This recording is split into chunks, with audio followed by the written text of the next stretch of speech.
spécialité, c'est tout ce qui est corde frottée. Corde frottée, c'est-à-dire frotter avec un archet.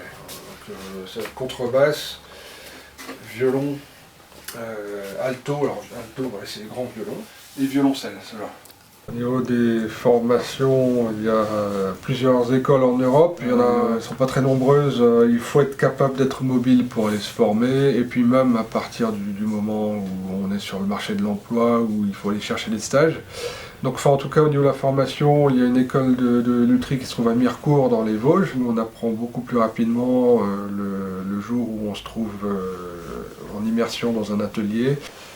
Alors les outils principaux, ça va être le canif, les rabots de différentes tailles et différentes formes, les limes râpes, donc tout ça c'est des outils à main. Alors, après pour tout ce qui est sculpter les voûtes ou creuser les épaisseurs d'instruments, on va utiliser des gouges, comme j'utilisais tout à l'heure, des gouges avec des rabots à semelle incurvée. Voilà, donc ça c'est les outils principaux. Alors il y a tout ça, c'est le travail du bois, mais après il y a tout ce qui est vernissage, où là on va utiliser donc pinceau, tampon, différents types de vernis. Ça va être du vernis térébenthine ou vernis alcool, ou encore vernis à l'huile.